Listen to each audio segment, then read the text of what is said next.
اعوذ باللہ من الشیطان الرجیم بسم اللہ الرحمن الرحیم الحمد للہ رب العالمین والصلاة والسلام علی سید الانبیاء والمرسلین حبیب الہ العالمین ابی القاسم محمد اللہم صلی علی محمد آل محمد وعلی آلہ الطیبین الطاہرین سیما بقیۃ اللہ فی الارضین قال اللہ تعالی فی کتابہ الکریم بسم اللہ الرحمن الرحیم وَنُرِيدُ أَن نَّمُنَّ عَلَى الَّذِينَ اسْتُضْعِفُوا فِي الْأَرْضِ وَنَجْعَلَهُمْ أَئِمَّةً وَنَجْعَلَهُمُ الْوَارِثِينَ۔ پروردگار عالم کا انتہائی شکر ہے، انتہائی احسان ہے، اس نے ہمیں قرآن و اہل بیت اطہار علیہ السلام کی ہدایت نصیب فرمائی، ان کی محبت نصیب فرمائی، اور آج کا دن منسوب ہے اس سلسلہ ہدایت کے چوتھے امام سے، سید صابرین سید ساجدین امام زین العابدین علیہ السلام سے۔ اللہم صلی علی محمد و آل محمد۔ لطف خدا ہے، برکت ہے پروردگار عالم کی کہ اس نے ہمیں ہمارے چوتھے امام کی معرفت نصیب فرمائی، اور یہ موقع نصیب فرمایا ہے کہ ان کے نام پر بیٹھیں، ان کا ذکر کریں، ان کی عظیم الشان شخصیت سے سیکھنے کی کوشش کریں۔ پروردگار انشاءاللہ اس کوشش میں ہمیں اور آپ کو کامیاب فرمائے، اور انشاءاللہ مولا چوتھے امام کے راستے پر چلنے کی سعادت نصیب فرمائے۔ آپ جہاں کہیں بھی ہوں، مولا چوتھے امام کے حضور ادائے احترام کے لیے، ان کی خوشیوں میں شریک ہونے کے لیے، ان کے اجداد طاہرین، ان کے اولاد طیبہ طاہرہ، اور بالاخص ان کے وارث وقت کے امام کے حضور ادائے احترام اور عرض تبلیغ کے لیے، ان کے ظہور کی تعجیل کے لیے جہاں کہیں بھی ہوں درود بھیجیں محمد و آل محمد۔ اللہم صلی علی محمد و آل محمد وعجل فرجهم۔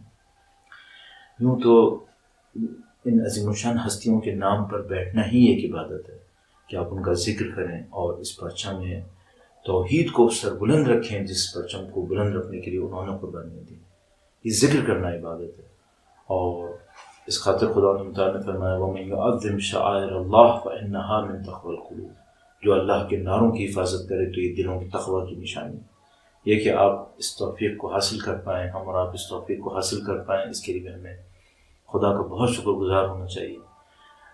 لیکن ہم جانتے ہیں کہ ہماری ذمہ داری صرف اتنی نہیں ہے کہ ہم ان کا ذکر کریں اور ان کے ذکر کو دوسروں تک پہنچائیں۔ ہماری ایک بہت بڑی ذمہ داری بنتی ہے، اور آج کے زمانے میں خاص کر چیلنج بنتا ہے، وہ یہ کہ ہم ان کی ذوات مقدسہ سے کیا سیکھ سکتے ہیں۔ آپ جانتے ہیں کہ کس قسم کے سخت دور سے میں اور آپ گزر رہے ہیں۔ انسانی زندگی کی مشکلات وقت گزرنے کے ساتھ ساتھ، ٹیکنالوجی کی گود کے ساتھ ساتھ کم ہونے کے بجائے مزید بڑھ رہی ہیں۔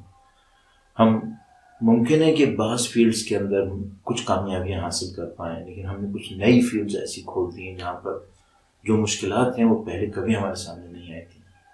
جو کچھ آج کل ہمارے سامنے ہو رہا ہے، آپ نے ہم نے کئی دفعہ اس جملے کو سنا ہے کہ تاریخ انسانیت میں کبھی ایسا نہیں ہوا تھا کہ انسانوں کی اتنی بڑی تعداد ایک ساتھ اس طرح کے میجرز کے اوپر مجبور ہو جائے، اس طرح اپنی زندگیوں کو تسلیم کرنے کے اوپر مجبور ہو جائے۔ انشاءاللہ اس کے نتیجے میں خیر و برکتیں ہیں، انشاءاللہ اس کے نتیجے میں خدا کا جو منصوبہ ہے وہ ہمیں بھلائی تک پہنچانے کے لیے، کیونکہ خدا کے نظام میں شر نہیں ہے، خدا کے نظام میں خیر ہے۔ گرچہ دشمن اللہ کے مخالفین اور دین کے توحید کے مخالفین اس کے ذریعے سے کچھ حاصل کرنا چاہتے ہوں، لیکن خدا کا نظام ہمیشہ خیر تک پہنچاتا ہے، ہمیشہ بھلائی تک پہنچاتا ہے، تو اس کے پیچھے بھی انشاءاللہ بھلائی ہے۔ لیکن چیلنج اس بات کا ہے، وہ یہ کہ جو کچھ ہمارے پاس ہے ہم لوگوں کو دے سکیں، کہ یہ ہمارے پاس پیش کرنے کے لیے ہے، یہ وہ چیز ہے جس کے اوپر ہم فخر کر سکتے ہیں۔ تو میرے اور آپ کے سامنے ایک بہت بڑا چیلنج ہے، وہ یہ کہ بھئی پوری دنیا پریشان ہو رہی ہے، پوری دنیا ایک اضطراب کے عالم سے گزر رہی ہے۔ آپ کے پاس خاص چیز کیا ہے؟ آپ کے پاس وہ کون سی چیز ہے جو آپ دنیا کو دے کر یہ کہنا چاہیں گے دیکھو تم لوگوں کے پاس وہ ہدایت نہیں ہے، ہمارے پاس وہ ہدایت ہے؟ وہ کیا چیز ہے؟ اچھا، اب ممکن ہے کہ اس کا تعلق ٹیکنالوجی سے نہ ہو، اور ممکن ہے کہ ہو بھی، ممکن ہے کہ ایسا بھی ہو، لیکن فرض کر لیتے ہیں کہ ممکن ہے اس کا تعلق ٹیکنالوجی سے نہ ہو، تو آپ کیا دینا چاہیں گے؟ تو میں اپنے طور پہ یہ سمجھوں گا کہ بھئی اس وقت میں سمجھتا ہوں انسانیت کی جو بہت بڑی مشکل ہے وہ ٹیکنالوجی کے اندر نہیں ہے۔ اس وقت جو بہت بڑی مشکل آئی ہوئی ہے وہ ذہن کے اندر ہے، وہ ہماری ارواح کے اندر ہے۔ انسانیت کی ایک بہت بڑی مشکل یہ ہے کہ اس نے روح کا انکار کیا ہوا ہے۔ خاص کر آج کے زمانے میں جب ہم اس مشکل حالات سے گزر رہے ہیں، جس کے اندر دنیا کے سامنے ایسے چیلنجز آئے جو پہلے نہیں آئے ہوئے، تو دنیا ہم سے یہ مطالبہ کر سکتی ہے کہ اگر آپ یہ کہتے ہیں کہ آپ کے پاس وہ ہدایت ہے جو دوسروں کے پاس نہیں ہے، تو آپ کے پاس وہ چیز کیا ہے؟ اور جیسے کہ میں نے اس کا تعلق شاید ٹیکنالوجی سے نہ ہو، بلکہ جو چیز ہمارے پاس ہے اس کا تعلق روح سے ہے۔ اور انسانوں کی بہت بڑی مشکل یہ ہے کہ انہوں نے روح کا انکار کیا ہوا ہے، انہوں نے اسپرچویلٹی کا انکار کیا ہوا ہے، انہوں نے مادی دنیا کے پیچھے جو دنیا بسی ہوئی ہے اس کا انکار کیا ہوا ہے۔ اور اس انکار کی وجہ سے انسان ایک ایسے لاک کے اندر پھنس گیا ہے کہ اب اس لاک کے اندر بار بار پریشانیاں ہیں، بار بار مشکلات ہیں، بار بار سختیاں ہیں، جس کا کوئی علاج بھی اس کے پاس نہیں ہے۔ جو چیز ہمیں سمجھ میں آتی ہے اہل بیت اطہار علیہ السلام کی تعلیمات کی روشنی میں اور قرآن اور دین اسلام کے بنیادی اصولوں کی روشنی میں، وہ یہ کہ انسان کو سب سے پہلے ریئلائز کرنا ہوگا کہ انسان کی اصل حقیقت کیا ہے، اس حقیقت کے اوپر کام کرنے کی ضرورت ہے۔ یعنی بالکل ایسے ہی کہ آپ اس دنیا کے اندر رہ رہے ہوں، آپ چاہتے ہوں کہ آپ کی صحت اچھی ہو، آپ چاہتے ہیں آپ کی جسم کے اندر توانائی ہو، اور آپ کو یہی نہ پتا ہو کہ آکسیجن آپ کی ضرورت ہے، آپ کو یہی نہ پتا ہو کہ پانی آپ کی ضرورت ہے، اور آپ پروٹینز کے اوپر غور کر رہے ہیں، آپ منرلز کے اوپر غور کر رہے ہیں، آپ وٹامنس کے اوپر غور کر رہے ہیں، لیکن انفارچونیٹلی آکسیجن کو آپ نظر انداز کر رہے ہیں۔ تو آپ خود مجھے بتائیے اس کو نظر انداز کر کے آپ کی زندگی کیسے صحیح ہو سکتی ہے؟ انسان کے پاس ٹیکنالوجی ہے، البتہ میں ڈاؤٹ فل ہوں، میرے جیسا آدمی تھوڑا سا ڈاؤٹ فل ہے کہ ٹیکنالوجی آیا ساری کی ساری پازیٹیو ہے یا نہیں ہے۔ اس کے اندر بہت ساری چیزیں مجھے ایسی لگتی ہیں کہ جو خود ایک فیک فینومینا بنا ہوا ہے، لیکن اگر میں قبول کر بھی لوں کہ یہ سب پازیٹیو ہے، تب بھی میں یہ عرض کروں گا کہ انسان کو جب تک اپنی ریالٹی کو سمجھنے کا موقع نہیں ملے گا اور وہ اس کے اوپر غور نہیں کرے گا، یہ چیزیں جو ایک سرفیس کے اوپر انسان کو سکون دے سکتی ہیں، اس کی روح کو سکون نہیں دے سکیں گے۔ آج ایک بہت عجیب بات ہو رہی ہے، بار بار سامنے آ رہی ہے، اور وہ یہ ہے کہ بہت سارے لوگ کورونا وائرس سے نہیں مر رہے، بلکہ بہت سارے لوگ کورونا وائرس کے خوف سے مر رہے ہیں۔ اگر ان کے ذہنوں کے اندر یہ خوف نہ ہو تو بہت سارے لوگوں کی باڈی کے اندر اتنی طاقت موجود ہے کہ وہ بہت سارے وائرسز کا مقابلہ کر سکتے ہیں، لیکن انفارچونیٹلی خوف ایسا چھایا ہوا ہے۔ اب وہ خوف موت کا خوف بھی ہو سکتا ہے، وہ خوف کسی ایک پروٹیکشن کے نہ ہونے کا خوف بھی ہو سکتا ہے۔ اور جو انسان کے پاس اہل بیت اطہار کی تعلیمات کی روشنی میں ایک بہت بڑی طاقت آتی ہے، وہ یہ ہے کہ خوف کس بات کا ہے؟ اگر دنیا میں نہیں رہیں گے تو کیا خدا کے نظام کے علاوہ کہیں اور چلے جائیں گے؟ اگر دنیا میں رہیں گے تو نعوذ باللہ کیا خدا کے نظام سے ہٹ کر نہیں رہیں گے؟ ہم دنیا میں رہیں گے تب بھی خدا کے ساتھ ہیں، اور دنیا سے جائیں گے تب بھی خدا کے ساتھ ہیں۔ انا للہ و انا الیہ راجعون۔ اس جملے میں غم نہیں ہے، اس جملے کے اندر حقیقت ہے۔ ہم لوگ اسے غم کے طور پہ استعمال کرتے ہیں اور یہ کہتے ہیں، اور ظاہر غم کے طور پہ استعمال کرنا ہے، لیکن جملے میں غم نہیں ہے، جملے میں ایک حقیقت ہے۔ جملے میں نہیں لکھا کہ آپ غم منا رہے ہیں، جملے نے ایک حقیقت کو آپ کے اور میرے سامنے ریمائنڈ کروایا، اور وہ یہ ہے کہ تم جو کچھ ہو خدا کے نظام میں ہو، اور جہاں جاؤ گے خدا کے نظام میں رہو گے۔ اگر تمہیں خدا کے اوپر اعتماد ہے، خدا پہ توکل ہے، تو موت سے کیوں ڈر رہے ہو؟ اور جن عظیم الشان ہستیوں کے نام پر ہم ماہ شعبان کے اندر میلاد برپا کر رہے ہیں، مجلسیں برگزار کر رہے ہیں اور منعقد کر رہے ہیں، یہ سب ہستیاں جو پہلا درس ہمیں دیتی ہیں، اور مولا امام سجاد علیہ السلام بھی سجدہ سجاریہ کے اندر بار بار اس کا ذکر آتا ہے، بے شمار مواقع پہ اس کا ذکر آتا ہے، وہ یہ کہ دنیا کی حقیقت کو پہچانو، اس دنیا کی حقیقت کو پہچانو، اس میں تمہیں اسٹرینتھ ملے گی، اس میں تمہیں طاقت ملے گی۔ تو عزیزان محترم، آپ شاید ایک ایسے دور سے گزر رہے ہیں جس سے انسانیت کبھی نہ گزری ہو، ایک ایسے خوف سے گزر رہے ہیں جس سے انسانیت کبھی نہ گزری ہو، لیکن آپ میں اور دوسروں میں جو فرق ہے وہ یہ ہے کہ آپ خدا کے ماننے والے ہیں، آپ ایک دین کے ماننے والے ہیں، آپ ایک نظام کے ماننے والے ہیں۔ اس نظام میں موت پر بریک نہیں آتا، اس نظام میں موت کے اوپر طاقت آتی ہے۔ مولانا جلال الدین رومی تاریخ اسلام کے بڑے شاعر میں شمار ہوتے ہیں، اگرچہ کچھ لوگ ان کے مخالف بھی ہیں، لیکن بہرحال جلال الدین رومی کا نام بڑے ناموں میں سے ہے۔ اور مولانا رومی نے اپنی جو مثنوی تحریر کی ہے، اس مثنوی کے اندر ایک موقع کے اوپر بہت خوبصورت انداز میں اس بات کو بیان کیا، اور وہ یہ کیا کہ بھئی جب جسم کوئی جامد ہوتا ہے اور وہ ڈیولپ ہوتا ہے تو وہ گروتھ کرتا ہے، اور جب وہ گروتھ کرتا ہے تو اور ڈیولپ ہوتا ہے تو اس کے اندر موشن آتی ہے، موومنٹ آتی ہے، اور اگر کوئی اس سے بھی زیادہ ڈیولپ ہوتا ہے تو پھر اس کے اندر پاور آف ول آتی ہے، جو کہ انسان ہے۔ تو جمادات، نباتات، حیوانات اور اس کے بعد انسان، یہ سب مرتے ہیں تو نیکسٹ اسٹیج میں جاتے ہیں، تو ہم مرنے سے کم کیوں ہوں گے؟ ہم مرنے سے ڈیولپ ہوں گے، ہم مرنے سے نیکسٹ فیز میں جائیں گے جو ریالٹیز کا فیز ہوگا، جس کے اندر فیک لائف کا کانسیپٹ ختم ہو جائے گا، جس کے اندر امیجنیشن اور ڈیلیوژنز اور ایلیوژنز کا کوئی چانس باقی نہیں رہے گا، وہاں صرف ریالٹی ہوتی ہے۔ تو اس سے کیا ڈرنا ہے؟ اور یہ اہل بیت اطہار علیہ السلام کی تعلیمات میں بنیادی ترین نقطہ ہے۔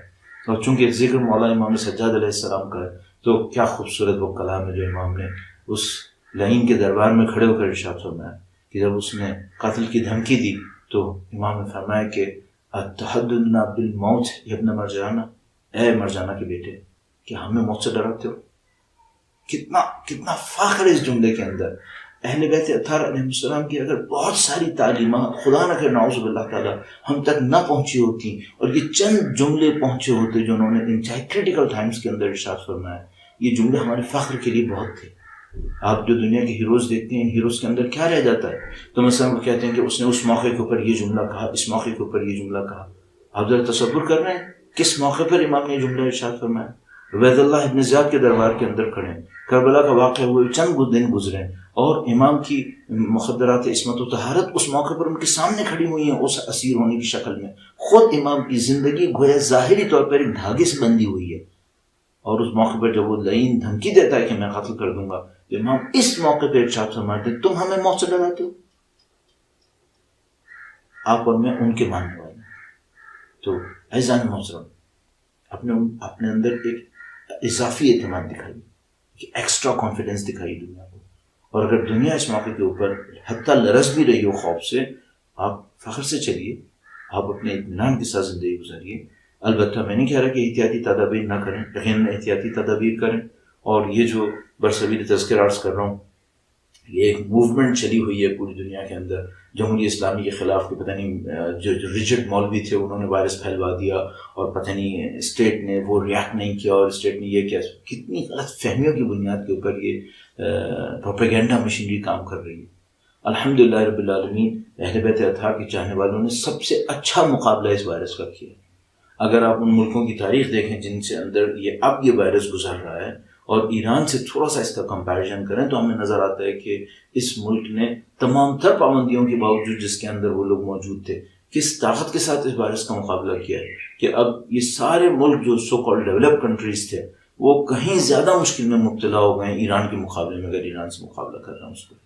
تو الحمدللہ رب العالمین، ہمیں فخر ہے کہ اہل بیت اطہار علیہ السلام کی تعلیمات پر جو عمل کرنے والے تھے انہوں نے دنیاوی اعتبار سے بھی اپنا کام اچھا کر کے دکھایا، حتیٰ اگر نہ ہوتا دنیاوی اعتبار سے تب بھی میں عرض کر رہا ہوں کہ ہمیں ایک اضافی اعتماد دیا ہے اہل بیت اطہار علیہ السلام نے، ایک دوسری دنیا کو ہمارے سامنے کھول کے دکھایا اور اپنی پریکٹسز کے ذریعے سے بتایا کہ ہمیں اس کے اوپر کس طرح سے اعتماد کرنا چاہیے۔ تو بہت اچھا موقع ہے الحمدللہ رب العالمین ان باتوں کو سیکھنے کا اور سمجھنے کا۔ اور تھوڑا سا اگر میں اسی پوائنٹ کو آگے بڑھاؤں تو وہ جو رہبر معظم نے ارشاد فرمایا کہ ان سختیوں کے اندر صحیفہ سجادیہ سے امام علیہ السلام کی کلمات سے اس دعا کو نکالو، یا من تحد له عقد المکارم، کتنی خوبصورت دعا ہے یہ کہ جس میں امام نے فرمایا کہ جب سختیوں میں پڑے تو اس دعا کو پکارے، اے خدا جس کے ذریعے سے سختیوں کی گراہیں کھل جاتی ہیں۔ اور چند جملات پر مشتمل یہ دعا ہے، انتہائی خوبصورت دعا ہے۔ کبھی موقع ملے آج کے دن، آج کی رات میں اس کو ضرور دیکھیے گا اور انشاءاللہ اس سے مستفید ہوئیے گا۔ تو ہمارا پہلا پوائنٹ یہ ہے کہ آپ کے اور ہمارے پاس ایک آئیڈیالوجی ہے، ایک دوسری لائف کانسیپٹ ہے، ایک دوسری ریالٹی ہے جو میرے اور آپ کے اندر ہے، اور اس کے اوپر ہمیں بھرپور انداز میں توجہ دینے کی ضرورت ہے، اس کے اوپر محنت کرنے کی ضرورت ہے۔ صرف اس کو ایک اجمالی عقیدے کے طور پہ قبول نہ کریں، وہ یہ کہ ہم جانتے ہیں کہ ہم یہاں زندہ ہیں، ہم جانتے ہیں یہاں کے بعد مریں گے تو کہیں اور جائیں گے، اور کہیں اور جائیں گے اور پھر کہیں اور جائیں گے۔ صرف اس اجمال کے اوپر اکتفا مت کیجیے گا، اس کی تفصیل میں جائیے گا، اور جب آپ تفصیل میں جائیں گے آپ اس کی برزخ کی زندگی کا مطالعہ کریں گے، آپ اس کے حشر کا مطالعہ کریں گے، پل صراط اور قیامت کا اور باقی مراحل کا، تو آپ خود بخود اپنے اندر ایک اور طاقت پائیں گے، اور انشاءاللہ زندگی کی سختیوں کو گزارنا اس کے ساتھ اور زیادہ آسان ہو جائے گا۔ یہ میرا پہلا پوائنٹ ہے۔ ایک بار پھر امام سجاد علیہ السلام کے حضور ادائے احترام کے لیے درود بھیجیں محمد و آل محمد پر۔ اللہم صلی علی دوسرا پوائنٹ میں جو مولا امام سجاد علیہ السلام کی حیات طیبہ سے حاصل کرنا چاہوں گا، اس کا تعلق معاشرتی زندگی سے ہے۔ خداوند متعال نے ہمیں ایک اجتماعی زندگی کے ساتھ خلق کیا ہے، یعنی خداوند متعال نے ہمیں انفرادیت کے ساتھ خلق نہیں کیا۔ ہمارے ماں باپ ہیں، ہماری فیملی ہے، ہمارے اوپر صلہ رحم کو واجب قرار دیا ہے، ہمارے اوپر ایک امام برحق کی اطاعت کو واجب قرار دیا ہے۔ اس امام برحق کی اطاعت کے لیے پورا ایک نظام ہمیں دیا گیا ہے، چاہے وہ غیبت کا زمانہ ہو، چاہے وہ ظہور کا زمانہ ہو، چاہے وہ ہم امام کے نزدیک ان کے شہر میں مقیم ہوں یا امام سے دور کسی اور شہر کے اندر رہ رہے ہوں، خدا متعال کا نظام ہمیں ساری ہدایتیں دیتا ہے۔ یہ جس معاشرے کے اندر میں اور آپ رہ رہے ہوتے ہیں، اس معاشرے کی بھی ہمارے اوپر ذمہ داری ہوتی ہے، اور یہ جو ذمہ داری ہوتی ہے یہ مجموعی طور پر ہماری انفرادی ذمہ داریوں سے کہیں زیادہ بڑھ کر ہوتی ہے۔ یعنی مثلا ایک دفعہ میری ایک انفرادی ذمہ داری ہے جس کا نقصان مجھے ہوگا، جس کا فائدہ مجھے ہوگا، لیکن ایک دفعہ ذکر معاشرے کا ہے۔ معاشرے میں غلط کام کا نقصان ایک آدمی کو نہیں ہوگا، ممکن ہے لاکھوں افراد کو ہو جائے، اور معاشرے میں اچھے کام کا اثر ایک انسان کی زندگی پہ نہیں ہوگا، ممکن ہے لاکھوں افراد کی زندگی اس اچھے عمل سے متاثر ہو جائے۔ تو ہم سمپل کیلکولیشن سے اس بات کو سمجھ سکتے ہیں کہ انفرادی زندگی کے مقابلے میں اجتماعی زندگی زیادہ اہمیت کی حامل ہے، اور اس کے اثرات بھی زیادہ ہیں، اس کا ثواب بھی زیادہ ہے، یہ ساری چیزیں۔ لیکن ان دونوں میں ایک بہت بڑا ایک فرق ہے، مجھے کہ انفرادی زندگی میں کافی حد تک چیزیں آپ کے کنٹرول میں رہ سکتی ہیں، لیکن معاشرتی زندگی میں چیزیں زیادہ تر آپ کی کنٹرول میں نہیں ہوتی ہیں۔ مثلا آپ اپنی انفرادی زندگی کے اندر ہیں، خدا نہ کرے مریض ہوں، کوئی اور مسئلہ ہے، خدا نہ کرے کوئی اور عذر ہو تو کوئی اور بات ہے، ورنہ آپ عبادات کو انجام دے سکتے ہیں، کوئی مشکل نہیں ہے آپ کے لیے۔ آپ روزہ رکھنا چاہتے ہیں روزہ رکھ لیجیے، آپ نماز پڑھنا چاہتے ہیں نماز پڑھ لیجیے۔ اس طریقے سے نماز نہیں پڑھ سکتے، مثلا وضو نہیں کر سکتے، تیمم کر لیجیے۔ خدا نہ کرے نعوذ باللہ کسی بیماری کی وجہ سے کھڑے ہو کے نہیں پڑھ سکتے تو چلیے بیٹھ کے پڑھ لیجیے۔ تو کافی چیزیں آپ کے اختیار میں ہوتی ہیں، لیکن معاشرے کے اندر بہت دفعہ ایسا نہیں ہوتا۔ لہذا جیسے ہی آپ اس بات کی گفتگو کرتے ہیں کہ بھئی ان میں سے کون سی اہم ہے، تو ہم کہتے ہیں معاشرتی زندگی اہم ہے۔ ان میں سے کون سی ٹف ہے؟ بلا شک و شبہ معاشرتی زندگی ٹف ہے۔ کیوں؟ بہت ساری چیزیں آپ کے ہاتھ پہ نہیں ہوتی، بہت ساری چیزوں میں آپ بہت کچھ کرنا چاہتے ہیں لیکن آپ کر نہیں سکتے۔ تو اگر صبر انسان کی زندگی میں کوئی رول رکھتا ہے تو وہ صبر معاشرتی زندگی کے اندر بہت زیادہ رول رکھتا ہے۔ اہل بیت نے ہمیں کیا سکھایا؟ امام سجاد علیہ السلام سے ہم کیا سیکھیں؟ امام نے ہمیں بتایا کہ اگر معاشرتی زندگی اس جگہ پہ پہنچ جائے جہاں تمہیں لگے کہ کچھ تمہارے ہاتھ میں نہیں ہے، ہر چیز ناکامی کی طرف لے جا رہی ہے، ہر چیز سختی کی طرف لے جا رہی ہے، تب بھی ہمت نہیں ہارو، تب بھی خدا پہ اعتماد کرو۔ اسی معاشرتی زندگی کو سرنڈر مت کرو، اس سے فرار مت کرو، اس کے اندر رہ کے اپنی ذمہ داریوں کو انجام دو۔ ان مع العسر یسرا، ہر سختی کے بعد ایک آسانی ہے۔ سیجعل اللہ بعد عسر یسرا، یقیناً جلد خدا سختی کے بعد آسانی قرار دے گا۔ اور یہ جو بات ہم نے آپ کی خدمت میں مولا چوتھے سرکار کے حوالے سے عرض کی، آپ اور میں سمجھ سکتے ہیں کہ کیوں مولا چوتھے سرکار کے حوالے سے عرض کی۔ 61 ہجرہ کے بعد اسلام کی معاشرتی زندگی کہاں پہنچی ہوئی تھی؟ امام برحق شہید کر دیے گئے تھے، خانہ کعبہ کے اوپر گولہ باری ہو چکی تھی، منجنیق سے پتھر برسائے گئے تھے، خانہ کعبہ کے پردے کو آگ لگ گئی تھی، مسجد نبوی کا تقدس پامال ہوا تھا۔ اگر اس کی تفصیل انسان بتانا چاہے تو وحشتناک تفاصیل ہیں جو مدینہ منورہ کے اندر انجام پائے تھے۔ ان سب کے ساتھ امام معصوم تشریف فرمائے، اور اس معاشرے کو لے کر جس کے اندر فسق و فجور رائج ہے، یزید جیسا حاکم ہے، مقدسات پامال ہو رہے ہیں، اور کوئی معاشرہ آواز بھی نہیں اٹھا رہا ہے، اس معاشرے کو لے کر مولا چوتھے سرکار نے ہدایت کے فریضے کو انجام دینا ہے۔ اگر دنیا کا کوئی فرد ہوتا جس کا الہی نظام کے ساتھ کوئی کانٹیکٹ نہیں ہوتا، سرنڈر کر دیتا، اس معاشرے کو بددعائیں دیتا، نعوذ باللہ تعالیٰ، اس معاشرے سے قطع تعلق کرتا، اور اس معاشرے کی فلاح بہبود، ہدایت اور بہتری کے لیے سوچنا بند کر دیتا، نعوذ باللہ تعالیٰ۔ برعکس امام کی ذات وہی جو خدا کے نظام سے متصل ہے۔ جس طرح سید الشہداء وارث انبیاء ہیں، امام سجاد وارث انبیاء ہیں۔ جس طرح سید الشہداء یزید کے آنے پر فرماتے ہیں کہ میں کسی بھی صورت میں اس معاشرے کو یزید کے حوالے نہیں ہونے دوں گا۔ مولا امام سجاد نے بھی یہ ارشاد فرمایا۔ سخت ترین حالات کے باوجود مولا امام سجاد نے اتنی محنت کی کہ جیسے ہی فرصت ہوئی، مولا پانچویں امام کے زمانے میں، چھٹے امام کے زمانے میں ہزاروں شاگرد امام کے سامنے موجود ہیں۔ اگر مولا چوتھے امام کی کوششیں نہ ہوتی تو کیا مولا پانچویں امام کو یہ ہزاروں شاگرد مل سکتے؟ اگر مولا پانچویں امام چوتھے امام کی کوششیں نہ ہوتی تو جس طرح مولا پانچویں اور چھٹے امام نے شیعت کو نظریاتی طور پر قلم بند کروا دیا، کتابت میں لکھوا دیا، کیا اتنے شاگرد بن سکتے تھے؟ یہاں ہمیں سمجھ میں آتا ہے مولا چوتھے سرکار نے کیا انجام دیا۔ وہ شاگرد بنائے جو ابو حمزہ صومالی جیسے بنے، جنہوں نے ان سخت ترین حالات میں امام سے سیکھ کر اس عرفان کو محفوظ کیا، ان دعاؤں کو محفوظ کیا، صحیفہ سجادیہ کو محفوظ کیا، اور اگلے امام کے لیے وہ زمینہ ہموار کیا کہ جب حالات مساعد ہوئے، بنی امیہ کی ظالمانہ حکومت کمزور پڑی اور پانچویں امام نے درس دینا شروع کیا تو ہزاروں لوگ امام کے درس میں تشریف فرما ہوتے تھے اور امام سے سیکھنے کی کوشش کرتے تھے۔ تو اعزائے محترم، آج کا دور تو بہت اچھا دور ہے، الحمدللہ رب العالمین۔ آپ کے میرے سامنے عظمت کا دور ہے۔ مولا سید الشہداء کے روضے کے اوپر کروڑوں انسان جمع ہو رہے ہیں۔ آج سے 25 سال پہلے کو سوچیے گا، صدام لعین کے دور کو سوچیے گا، اس زمانے کے عراق کو سوچیے گا جہاں کوئی فیملی ایسی نہیں تھی جن میں سے کم از کم 1-2 بندے مفقود نہ ہوں، یعنی غائب ہو گئے، صدام نے غائب کر دیے تھے، جیلوں کے اندر، قبرستانوں کے اندر، بلکہ گمنام قبروں کے اندر، اجتماعی قبروں کے اندر ان کی لاشیں ملی ہیں، بندھی ہوئی، ٹوٹی ہوئی ہڈیاں۔ ان سب کے باوجود شیعیان اہل بیت اطہار علیہ السلام مولا امام سجاد کی روش کے اوپر عمل کرتے ہوئے دستبردار نہیں ہوئے، سرنڈر نہیں کیا، انہوں نے مکتب تشیع کو باقی رکھا۔ اور الحمدللہ رب العالمین، اگر میں نے عراق کا تذکرہ کیا تو میں کراچی کا بھی تذکرہ کروں گا، پاکستان کا بھی تذکرہ کروں گا۔ یہ ڈیرہ اسماعیل خان ہمیں یاد ہے، کوئٹہ ہمیں یاد ہے، کراچی ہمیں یاد ہے۔ ہر روز، ہر دوسرے روز ایک جنازہ اٹھانا ہوتا تھا، شہداء کے جنازے اٹھانے ہوتے تھے، خواتین بیوہ ہو رہی تھیں، ہماری بہنیں بیوہ ہوئیں، ہمارے بچے یتیم ہوئے، لیکن اہل بیت اطہار علیہ السلام کے پرچم کو سربلند رکھا۔ اور اس کے نتیجے میں کیا حاصل ہوا؟ اس کے نتیجے میں آج یہ حاصل ہوا مولا چوتھے امام سے سیکھ کر، وہ یہ کہ دشمن غائب ہے اور آپ میدان میں موجود ہیں، الحمدللہ پورے فخر کے ساتھ موجود ہیں۔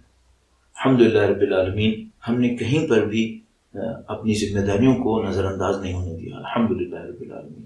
اس عزاداری کو، پرچم اہل بیت اطہار کو سربلند رکھا۔ ہاں، ہم جانتے ہیں ہمارے اندر کوتاہیاں ہیں، ہمارے اندر کمی ہے، پرچم اہل بیت بہت عظیم الشان ہے، ہم میں شاید اتنی خوبی نہیں ہے کہ ہم اس پرچم کو کما حقہ سربلند کر سکیں، جس کے مقابلے میں ہم ان کے سامنے شرمندہ ہیں۔ لیکن الحمدللہ رب العالمین، ایسا نہیں تھا کہ اعزان محترم نے، ہمارے مومنین نے، اور خاص کر مومنات نے اپنی ذمہ داریوں کو نظر انداز کر دیا، اور خوف کے مارے، ڈر کے مارے۔ ہاں، ہماری کمی ہے، یہ ایک علیحدہ عنصر ہے، لیکن خوف نہیں تھا، اور جرأت تھی، بہادری تھی، اور اس کے اندر اپنی ذمہ داریوں کو انجام دیتے تھے مولا چوتھے امام سے سیکھ کر۔ تو الحمدللہ رب العالمین، یہ ایک اور درس ہے جو ہمیں مولا چوتھے امام سے ملتا ہے۔ اپنی ہمتوں کو جمع رکھو اور اجتماعی زندگی کو اہمیت دو، اور جیسا کہ 15 شعبان کی بہت نفیس ایک دعا ہے، شب 15 شعبان کی، اللہم اقسم لنا من خشیتک، اس طرح کر کے شروع ہوتی ہے۔ مفاتیح الجنان میں شب 15 شعبان کے اعمال کے آخر میں موجود ہے، اور اس میں ایک جگہ پہ فرمایا، ربنا لا تجعل مصیبتنا فی دیننا، اے خدایا ہماری مشکل اور مصیبت دین میں قرار نہ دے، ولا تجعل الدنیا اکبر ہمنا، اور دنیا کو ہمارا اصلی ہم و غم قرار نہ دے۔ یہ ہم نے چوتھے امام سے سیکھا ہے۔ دین پر مشکل آئے تو دنیا دو اور جان دو اور اپنا دین بچا لو، اور یہ ہمیں چوتھے امام نے سکھایا ہے، الحمدللہ رب العالمین۔ اور یہی مجھے اور آپ کو آج پھر یاد کرنا ہے، یہ کہ بھائی پریشانیاں تو آتی رہیں گی، مشکلات آتی رہیں گی، لیکن ہمارا ایک دین ہے، ہماری کمٹمنٹ ہے، اس دین اور اس کمٹمنٹ کو لے کر ہم اپنی زندگی گزار رہے ہیں، الحمدللہ رب العالمین۔ اور انشاءاللہ خدا نے چاہا تو اس کے اوپر اتنی طاقت اور اتنی مضبوطی سے چلیں گے کہ جب مولا چوتھے سرکار کے فرزند اس دنیا کے اندر تشریف لائیں تو انشاءاللہ ان کے سامنے ہمیں عزت ملے، ان کے سامنے ہمیں سرخروئی ملے، اور ہمارے تمام تر نقص و کوتاہی کے باوجود جو ہم قبول کرتے ہیں کہ ہمارے اندر ہے، لیکن اس وجہ سے ہماری سرزنش نہ ہو کہ ہم نے ذمہ داریوں کو چھوڑ دیا۔ ہاں، ہمارے نقص ہیں، اس کے ہمیں اندازہ ہیں، لیکن یہ کہ ہم اپنی کوشش کو جاری رکھیں اور خدا متعال کوشش کو قبول کرنے والا ہے، اور خدا متعال فرماتا ہے کہ وَأَن لَيْسَ لِلْإِنسَانِ إِلَّا مَا سَعَىٰ وَسَعْيُهُ سَوْفَ يُرَىٰ، تو وہ کوششوں کو قبول کرنے والا ہے، انشاءاللہ کوششوں کو اپنی بارگاہ میں قبول فرمائے گا۔ یہ 2 پوائنٹ، اور اس کے ساتھ ایک اور پوائنٹ جس کو آپ کہہ سکتے ہیں پہلے پوائنٹ کا حصہ بنے، لیکن میں چاہ رہا ہوں کہ اس کو تیسرے پوائنٹ کے طور پر علیحدہ سے ذکر کروں، اور خاص کر ان حالات میں جب آپ میں سے اور ہم میں سے بہت سارے لوگ لاک ڈاؤن کے اندر ہیں، اپنے گھروں کے اندر ہیں، اور بہت ساری وہ ذمہ داریاں کہہ لیجئے، یا تھوڑا سا اگر اس کو نیگیٹو سینس میں لے لوں، ہماری سو کالڈ مشغولیتیں، مصروفیتیں، پریشانیاں جو بعض اوقات ہماری اپنے اوپر لاد دی گئی ہوتی ہیں، ان سے تھوڑا سا محفوظ ہے، تو یہ تیسرا پوائنٹ ہمارے سامنے آتا ہے، جو اصل میں ہماری زندگی کی حقیقت ہے۔ وہ یہ ہے کہ ہمارے اندر روحانیت کتنی، ہمارے اندر معنویت کتنی۔ میں نے عرض کیا کہ یہ وہ طاقت کا پوائنٹ ہے جو اہل بیت نے ہمیں دیا، اور اس طاقت کے پوائنٹ کو صرف آیت اللہ بہجت جیسوں کے لیے نہیں دیا ہے، صرف آیت اللہ سید علی قاضی مرحوم کی جیسوں کے لیے نہیں دیا، خدا تعالیٰ نے ہمارے لیے رکھا ہے، خدا تعالیٰ نے ہم کمزوروں کے لیے رکھا ہے، اور خدا تعالیٰ نے ہم ناتوان لوگوں کے لیے رکھا ہے۔ جو لوگ اہل معرفت ہیں، الحمدللہ رب العالمین وہ اہل معرفت ہیں، رہبر معظم کی طرح اور امام خمینی کی طرح اور ان کے اساتید کی طرح، اور جن کے نام میں نے لیے علامہ محمد حسین طباطبائی رحمۃ اللہ علیہ اور ان کے جیسے افراد کی طرح۔ لیکن کیا عام آدمی کے لیے معنویت نہیں ہے؟ کیا عام آدمی کے لیے خدا سے کنیکشن نہیں ہے؟ کیا یہ دعائیں خواص کے لیے لکھی گئی ہیں؟ مثلا اگر درود شعبانیہ ہمارے پاس ہے، مناجات شعبانیہ ہمارے پاس ہے، صحیفہ سجادیہ کی دعائیں ہیں، تو کیا یہ خواص کے لیے ہیں صرف؟ ہاں، ان میں کچھ مفاہیم ایسے ہیں جو صرف خواص سمجھ سکتے ہیں، میرے خیال میں نہیں سمجھ سکتا، اور ان میں کچھ چیزیں ایسی ہوں گی، کچھ لیولز ایسے ہوں گے جو میرے بس سے بہت باہر ہیں، میں اس کو شاید خواب میں بھی نہیں سوچ پاؤں گا، لیکن کیا اس کے مجموعی مفہوم کو میں نہیں سمجھ سکتا؟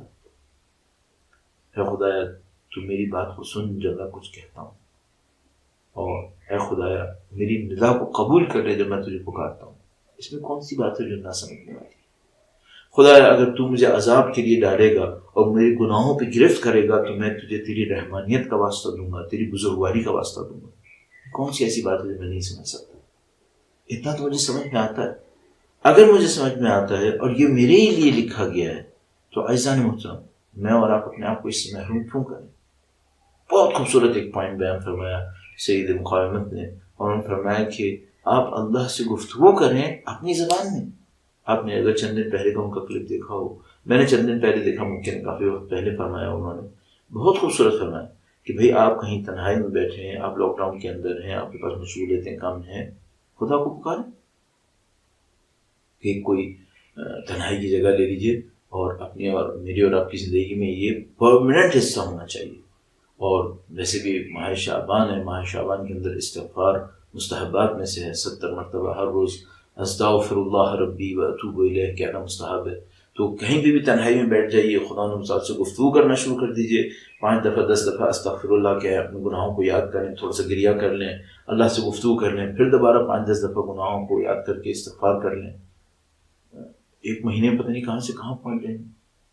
اور ہمارے پاس کتنے واقعات ہیں عرفاء کے، اور امام خمینی عرفاء کے واقعات پہ بہت اصرار کرتے تھے۔ وہ کہتے تھے بھئی آپ عرفاء کے واقعات ضرور پڑھیں، اس سے دلوں کو نورانیت ملتی ہے، اس سے دلوں کو بیداری ملتی ہے۔ رہبر معظم نے کئی مرتبہ ارشاد فرمایا۔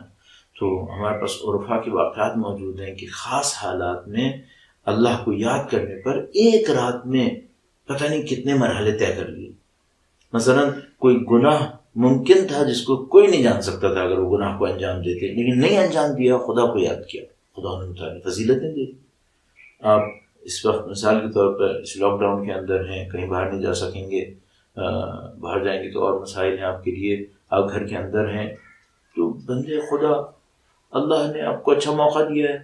اور اگر میں اس کو ایک اور کانٹیکسٹ کے اندر دیکھوں تو بھائی ممکن ہے کہ اللہ نے اپنے امام کو بھیجنے سے پہلے ہمارے اوپر حجت پوری کی ہو کہ بھئی تم جو کہتے تھے میں تیری عبادتیں کرنا چاہتا ہوں اور یہ مجھے مادی دنیا نے گھسیٹ کے رکھا ہوا ہے، ورنہ میں تو یہ عبادتیں کرتا وہ عبادتیں کرتا، تو چلو میں نے فارغ کر دیا، آپ کر کے دکھاؤ۔ تو ممکن ہے خدا اپنی حجت پوری کر رہا ہو ہمارے اوپر۔ وہ شیطانی نظام تو پتہ نہیں وائرس لا کے کیا کرنا چاہتا ہو، اور وہ پتہ نہیں کیا کیا اہداف حاصل کرنا چاہتا ہو، لیکن بہرحال مکروا ومکر اللہ واللہ خیر الماکرین، اللہ کا اپنا ایک نظام ہے، اور اللہ ان ظالموں کو مہلت دیتا ہے، انما نملی لہم لیزدادوا اسما، ہم ان کو مہلت دیتے ہیں تاکہ یہ اپنے گناہوں کو بڑھا لیں، اور اس کے بعد فرماتا ہے کہ ہم ان کے اوپر اخذناہم بغتۃ، ان کو اچانک اپنی گرفت میں لیتے ہیں۔ تو آپ اور میں کیوں اپنے آپ کو اس فرصت سے محروم کر دیں، اس موقع سے کیوں محروم کریں؟ تو میں اور آپ اپنی تنہائی کے اندر خدا تعالیٰ کو یاد کریں گے۔ ہمارے چوتھے امام کی خاصیتوں میں سے ایک خاصیت ہے کہ اس دعا کے مجموعے کو اسی لیے کہتے ہیں زبور آل داؤد ہے، کہ جس طرح کتاب زبور کے اندر حضرت داؤد، زبور آل محمد کہتے ہیں اس کو، تو کیوں کہتے ہیں؟ کیونکہ جس طرح زبور کے اندر دعاؤں کا مجموعہ تھا، اور حضرت داؤد علیہ السلام ان دعاؤں کو جب پڑھتے تھے تو کائنات ان کے ساتھ دعاؤں کو پڑھ رہی ہوتی تھی، تو اگر کوئی واقعاً اہل بیت اطہار علیہ السلام کی تعلیمات کی روشنی میں چل کر ان دعاؤں کی طرف توجہ دے تو نہیں معلوم کون کون اس کے ساتھ چلنا شروع ہو جائے گا۔ اور پتہ نہیں کتنے واقعات موجود ہیں کہ جب مثلاً فلاں عارف نے کھڑے ہو کر یا اللہ کہنا شروع کیا، تو ایک دوسرے عارف نے کہا کہ اچھا انہوں نے عبادات شروع کر دی، تو پوچھا کہ بھئی آپ کو کیسے پتا انہوں نے عبادت شروع کر دی؟ تو انہوں نے کہا نہیں دیکھا کہ اس کے گھر کی دیواروں تک سے یا اللہ کی آوازیں آ رہی ہیں، وہ گھر کی دیواریں اس کی یا اللہ کے ساتھ کھڑے ہو کر یا اللہ کر رہی ہیں۔ تو اب یہ تو ہمیں تو اسٹوری ٹائپ کی لگتی ہیں، لیکن یہ ہے کہ ہمیں معلوم ہے کہ ایسا ہوتا ہے، انبیاء کرام علیہ السلام کے ساتھ اور ان کے اصحاب کے ساتھ، ان کے حواریوں کے ساتھ ایسا ہوتا تھا۔ تو کوئی کیوں تعجب کرے کہ اگر کوئی اہل بیت کی تعلیمات پہ عمل کرے تو ایسا ہو سکتا ہے؟ نہیں ہو سکتا، بالکل ہو سکتا ہے، کوشش کریں گے تو سب کچھ ہو سکتا ہے۔ تو انشاءاللہ آپ اور میں اہل بیت اطہار علیہ السلام کی دیے ہوئے اس موقع سے فائدہ اٹھائیں اور ان تعلیمات کے اوپر عمل کریں، اور انشاءاللہ خدا تعالیٰ ہمارے لیے فتح و نصرت کے دروازوں کو کھول دے گا۔ ایک آخری بات اور عرض کروں گا اور اسی کی کنٹینیوشن کے اندر، وہ یہ کہ انسانوں کے ساتھ ہمدردی کو کبھی بھی نظر انداز نہ ہونے، چھوٹی سی ہمدردی، کم جتنی کر سکتے ہیں، زیادہ اگر اس سے زیادہ کر سکتے ہیں۔ کم ترین کیا ہے؟ اپنے دل کو انسانوں کے لیے سخت نہ ہونے میں۔ اللہ تعریف کرتا ہے نبی کے اصحاب کی، اشداء علی الکفار رحماء بینہم، تو رحماء بینہم، اگر رحماء کے پاس کوئی طاقت نہ ہو، کوئی وسیلہ نہ ہو تو کیا کرتے ہیں؟ کچھ نہیں کر سکتے، کم از کم دعا تو کر سکتے ہیں، دعا تو کر لو، اجنبیوں کو دعا کرو۔ میں اس پوائنٹ کو کئی دفعہ عرض کر چکا ہوں مختلف جگہوں کے اوپر، لیکن پھر عرض کرتا ہوں تو میں اپنے اندر ایک انرجی پاتا ہوں، اور وہ یہ کہ بھئی چوتھے امام نے ان فوجیوں کے لیے دعا کہی ہے کہ جو سرحدوں کی حفاظت کر رہے تھے۔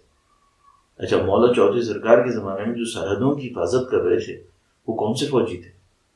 وہ سب متقی پرہیزگار نہیں تھے، لیکن اس وقت جو کام کر رہے تھے وہ اچھا کام کر رہے تھے، اس وجہ سے امام نے دعا دی تھی۔ البتہ سرحدوں کی حفاظت جسمانی بھی ہو سکتی ہے اور سرحدوں کی حفاظت نظریاتی بھی ہو سکتی ہے۔ تو اگر کوئی جسمانی سرحدوں کی حفاظت کرتا ہے اس کو بھی امام دعا دے رہے ہیں، اور اگر کوئی نظریاتی سرحدوں کی حفاظت کر رہا ہے اس کو بھی امام دعا دے رہے ہیں۔ اور یہ معاشرہ جس کو امام دعا دے رہے ہیں، یہ کون سا معاشرہ ہے؟ جس نے ان کے والد کو تنہا چھوڑ دیا تھا، اس کے باوجود امام دعا دے رہے ہیں۔ کیوں؟ اس وقت کم سے کم کام اچھا کر رہے ہیں۔ تو اعزائے محترم، ہمیں ایک انلائٹمنٹ ملتی ہے، وہ یہ کہ بھائی میں یہ نہیں کہہ سکتا کہ یہ جو وائرس کے اندر مر گئے یہ گناہ گار ہوں گے، نہیں، ممکن ہے کہ مظلوم ہوں، ممکن ہے بے خبر ہوں، ممکن ہے کہ یہ خود مظلومیت کا شکار ہوئے ہوں کسی اور ظالمانہ نظام کا، یہ بیچارے پسے ہوئے لوگ ہوں۔ یہ ان میں کیوں میں یہ سوچوں کہ یہ نعوذ باللہ، چونکہ یہ میرے دین کے اوپر نہیں تھے، میرے فرقے کے اوپر نہیں تھے، میری طرح نہیں سوچ رہے تھے نعوذ باللہ تعالیٰ، تو میرے اندر ان سے ہمدردی نہیں ہمدردی ہے۔ جو حتیٰ اٹلی کے اندر مر رہے ہیں، چاہے وہ محسن افراد ہیں، کیسے بھی ہیں، ہمیں ان سے ہمدردی ہے۔ اگر ہمارے امام اس وقت روئے زمین کے اوپر ظاہری طور پہ تشریف فرما ہوتے اور زمام حکومت ان کے ہاتھ میں ہوتی، تو کیا اسلامی حکومت کے سربراہ ہونے کے ناطے امام ان مظلوموں کی مدد نہ کرتے؟ کر سکتے ہوتے، یقیناً کرتے، جس طرح ابھی رہبر معظم ارشاد فرماتے ہیں۔ اور میں خود دیکھ رہا تھا کہ قم کے طلاب نے فارن منسٹر کو، جواد ظریف کو خط لکھا کہ بھئی اگر کہیں پہ یورپ کے اندر، امریکہ کے اندر تیار، تو ان سب سے ہمیں ہمدردی ہے۔ یہ نہیں کہ یہ سب کے سب ظالم ہیں، بیچارے تو یہ خود مظلوم ہیں۔ زیادہ سے زیادہ یہ کہ ایک دنیا کے اندر پروپیگنڈا مشینری اتنی کام کر رہی ہے کہ اس میں بہت سارے لوگوں کی آنکھیں بند کی ہوئی ہیں، ان بیچاروں کو پتہ ہی نہیں ہے، اور ان کے اندر بعض بڑے مخلص لوگ ہیں میں خود بعض اوقات ٹریولنگز وغیرہ کے اندر یا دوسرے واقعات کے اندر دیکھتا ہوں، مثلا اللہ کی یاد میں رو رہے ہوتے ہیں، واقعہ دیکھ کے بڑا عجیب لگتا ہے. تو مثلا بعض چرچز کے اندر کبھی ہم جانے کا اتفاق ہوتا ہے تو وہاں پہ کچھ لوگ ملتے ہیں جن کو دیکھ کے لگتا ہے کہ بھئی اس بندے میں سچائی ہے، اس بندے کے دل میں نورانیت ہے، صرف مشکل یہ ہے کہ اس کو حقیقت کا اتنا ادراک نہیں ہو سکا جتنا اس کو ہو جانا چاہیے تھا. اس میں بھی شاید ہماری جیسوں کی کوئی کوتاہی ہوگی، لیکن ایسا نہیں ہے کہ یہ لوگ مظلوم نہیں ہیں، ان سے ہمیں ہمدردی نہیں ہونی چاہیے، نہیں، ان سے ہمیں ہمدردی ہونی چاہیے. اور اسی طریقے سے جو لوگ امت اسلامیہ کے اندر ہیں، تو یہ جن غلاموں کو امام خریدتے تھے یہ سب اہل بیت کے چاہنے والے ہوتے تھے؟ نہیں، ایسا نہیں تھا. لیکن یہ بات کنفرم تھی کہ جب وہ امام کے گھر کو چھوڑتے تھے تو امام کے دل سے مرید ہوتے تھے. اور ہمارے پاس روایت موجود ہے کہ جب امام کی شہادت واقع ہوئی ہے تو جب میں غفیر تھا مدینے کے اندر ان لوگوں کا کہ جو امام کے آزاد کیے ہوئے انسان تھے مدینے کے اندر موجود تھے، اور وہ اہل بیت اطہار علیہ السلام کا احترام کرتے. تو یہ ایک اور پوائنٹ مجھے سمجھ میں آتا ہے، وہ یہ کہ حس سے ہمدردی ہونی چاہیے دوسرے انسانوں کے لیے، چاہے ان کا تعلق ہمارے مذہب سے نہ ہو، چاہے ان کا تعلق ہمارے دین سے نہ ہو. اور امام کی تو زندگی میں ایسے پتہ نہیں کتنے موقع ہیں، حتیٰ مثلا قحط کے زمانے میں، خدا نہ کرے نعوذ باللہ تعالیٰ، ابھی جو دنیا کی معاشی حالات ہیں، اکانومی جس طرح بڑھ رہی ہے، ابھی تو IMF وغیرہ نے کنفرم ایکسیپٹ کر لیا کہ بھئی ہم ریسیشن کے اندر ہیں، اور یہ ریسیشن جس طرح 2008 کے اندر آیا تھا ویسے ریسیشن ہے. اور ہم تو خیر بدنام ہوئے ہوئے کس زمانے سے باتوں کو کہہ کہ بھئی یہ ریسیشن وہ نہیں ہے جو ہم اور آپ جانتے ہوں گے، یہ ریسیشن وہ ہوں گے جو ہم اور آپ نہیں پہچانتے ہوں گے، ہمیں لیونگ میموری کے اندر نہیں ہوگا. مثلا اگر میں اپنی لیونگ میموری کو دیکھوں تو میں نے جو ورسٹ ٹائم دیکھا اسٹاک کے اندر، یا مثال کے طور پر خبر ملی، اس زمانے میں شاید اتنا نہیں سمجھتے تھے باتوں کو، شاید ابھی بھی نہ سمجھتے ہوں، کہ وہ جو 80s کے اندر آیا تھا بلیک فرائیڈے تھا اور کس طرح گلوبل اسٹاک کرش کر گئی تھی. لیکن اب سب ایکسیپٹ کر رہے ہیں کہ بھئی جس مشکل کا ہم کو سامنے آئے ہیں وہ شاید 1930 میں ایک دفعہ گزری تھی، 1929-30 کے اندر. اور ابھی بھی میں کہہ رہا ہوں کہ اگر ہم ادھر تک بھی پہنچیں تو ہم خوش قسمت ہوں گے کہ اس سے برے بھی نہ پہنچے ہوں، کیونکہ اب جو کچھ دنیا کے اندر ہو رہا ہے وہ آج تک تو کبھی نہیں ہوا تھا انسانی زندگی کے اندر. تو ان حالات کے اندر ہمارے پاس کیا ہے امام سے سیکھنے کے لیے؟ حصہ ہمدردی، ایک دوسرے کا ساتھ دینا. البتہ میں اس بات کے اندر معتقد ہوں اور قبول کرتا ہوں اس بات کو کہ حصہ ہمدردی صرف یہ نہیں ہے کہ آپ کسی کو راشن دے دیں. اگر ضرورت پڑتی ہے، وہ بندہ خدا بھوکا ہے، آپ راشن دیجیے. اگر آپ کے پاس اس سے بہتر کوئی منصوبہ ہے اس کو لے کر آئیے سامنے. تو کچھ لوگ اس پہ کام کریں جو شارٹ ٹرم پلان ہے، لیکن کچھ لوگ اس پہ کام کریں جو لانگ ٹرم پلان ہے. آج ہم 500، 1000، 5000، 50,000 لوگوں کو راشن دے سکتے ہیں، لیکن کیا ہم مستقل طور پر کئی سال تک یہ کام کر سکتے ہیں؟ ظاہر ہے کہ ہم یہ نہیں کر سکتے. اگر نہیں کر سکتے تو لانگ ٹرم پلان کیا ہے ہمارے پاس اس مشکل کو نپٹنے کے لیے؟ تو کچھ نہ کچھ اس بات کے اوپر ضرور سوچیے گا. میں عرض کر چکا ہوں کہ میں بدنام ہوں ان باتوں کے اوپر تقریباً 10 سال سے بات کر کے، تو میں ان تمام باتوں کو دہراؤں گا نہیں، لیکن میں آپ کی خدمت میں عرض کروں گا کہ وہ انسان دیکھتا نا کہ وہ جو جملہ بچے ایک دوسرے سے کہتے ہیں میں کہہ رہا تھا نا، اب میں یہ نہیں کہوں گا کہ میں کہہ رہا تھا، لیکن میں یہ کہوں گا کہ جو کہہ رہا تھا اس کو خدا کا واسطہ دوبارہ سن لینا کہ کیا کہہ رہا تھا. خدا نہ کرے نعوذ باللہ اس وقت بھی 2008 میں بھی اور 9 میں بھی کہتا تھا کہ اللہ نہ کرے کہ جو میں سمجھ رہا ہوں وہ سچ نکلے. ابھی بھی یہ کہہ رہا ہوں، اللہ نہ کرے کہ جو میں سمجھ رہا ہوں وہ سچ نکلے، جتنی بھی آپ کی اور میری طاقت کے اندر ہے. اور ایک آخری بات عرض کروں گا، وہ یہ کہ اہل بیت اطہار کے چاہنے والے اپنے اجتماع کو مضبوط کریں.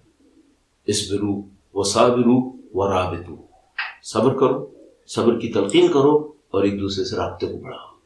یہ ہماری ذمہ داریوں میں سے ہے. اور مولا چوتھے سرکار کی نہیں معلوم کتنی دعائیں ہیں، کتنی احادیث ہیں جو اس بات کی فضیلت کو بیان کرتی ہیں کہ مومن مومن کا ساتھ دیتا ہے. اور مومن کی مومن، اگر کوئی لاوارث ہو تو ڈرے، لیکن ہمارا ایک وارث ہے. اگر کسی کا سرپرست نہ ہو تو وہ ڈرے، لیکن ہمارا ایک سرپرست ہے جو سب جانتا ہے، طاقتور بھی ہے، اور ہم سے اتنا محبت کرنے والا ہے جو شاید ہم اپنی اولاد سے نہیں کر پائیں گے. الامام کالوالد الشفیق، مولا 8ویں امام نے ارشاد فرمایا تھا، امام معصوم شفیق اور مہربان باپ کی طرح ہوتا ہے. کیونکہ ہم لوگوں کے ذہن میں باپ سے زیادہ تصور نہیں آ پائے گا، لہذا امام نے اس کو ارشاد فرمایا. اور ہم سمجھتے ہیں کہ امام اللہ کی محبتوں کا نمائندہ ہوتا ہے، جس طرح وہ خدا کے علم کا نمائندہ ہوتا ہے، جس طرح خدا تعالیٰ کی ہدایت کا نمائندہ ہوتا ہے، تو وہ خدا کی محبتوں کا بھی نمائندہ ہوتا ہے، خدا کی مہربانیوں کا بھی نمائندہ ہوتا ہے. وہ امام مہربان، وہ امام محبت کرنے والا آپ کا سرپرست ہے. انشاءاللہ آپ زندگی کی ان سختیوں کے مقابلے میں طاقت اور توانائی کے ساتھ گزریں، فخر کے ساتھ گزریے، اور انشاءاللہ وہ کچھ کرنے کی کوشش کریں جس سے میری اور آپ کی اس دنیا کے اندر اس دنیا کے اندر سرخروئی ہو. انشاءاللہ خدا تعالیٰ قبول کرنے والا ہے. البتہ ہم جو کچھ کریں گے وہ کم ہوگا، لیکن خدا کی صفت ہے یا من یقبل الیسیر ویعفو عن الکثیر، ہے وہ جو قلیل کو قبول کر لیتا ہے اور کثیر کو بخش دیتا ہے. تو آپ انشاءاللہ میں اور آپ جو قلیل کر سکتے ہیں اسے کر ڈالیں، اور جو کثیر گناہوں کو بخشنے والا ہے وہ بخش دے گا، اس قلیل کو اپنی بارگاہ میں قبول کر لے گا. مولا چوتھے امام کے صدقے میں ایک بار پھر آپ کو، آپ کے تمام اہل خانہ کو امام چہارم کی ولادت باسعادت کی مبارکباد پیش کروں گا. ان کے نام سے خدا تعالیٰ سے دعا کریں گے کہ انشاءاللہ پروردگار عالم حق اہل بیت اطہار علیہ السلام آپ کو اور آپ کے اہل خانہ کو، آپ کے احباب کو اور تمام اہل بیت اطہار کے چاہنے والے دنیا کے تمام مظلوموں کو اس سختی اور پریشانی سے نجات نصیب فرمائے انشاءاللہ تعالیٰ. انشاءاللہ خدا تعالیٰ مولا چوتھے امام کے صدقے میں ہماری اور ہمارے مرحومین کی مغفرت فرمائے، اپنی رحمت واسعہ کے صدقے میں، اپنے فضل و کرم کے صدقے میں، اپنی رضاقیت اور اپنی غفاریت کے صدقے میں انشاءاللہ ہمارے تمام گناہ صغیرہ و کبیرہ کی مغفرت فرمائے. انشاءاللہ پروردگار عالم اپنی حفظ و پناہ کے اندر قرار فرمائے، اپنی امان کے اندر قرار فرمائے، اپنی عافیت نصیب فرمائے، یہاں تک کہ انشاءاللہ ان مشکلات کے پس پشت، اس کے پس پردہ جو اصل ظہور مقدس ہے، جو امام تشریف آوری ہے، اس سے میں اور آپ فیضیاب ہو سکیں، ان کے ظہور مبارک سے ہماری آنکھیں منور ہو سکیں، ان کی ہدایت میں اپنی زندگی کو گزاریں، اور انشاءاللہ وہ جو دعائیں کرتے رہیں، اللہم انا نرغب الیک فی دولت کریمہ تعز بها الاسلام واہلہ وتذل بها النفاق واہلہ. انشاءاللہ وہ مقدس حکومت دیکھنا خدا تعالیٰ ہم سب کو نصیب فرمائے، امام کی نصرت کی راہ میں شہادت نصیب فرمائے. ربنا تقبل منا انک انت السمیع العلیم.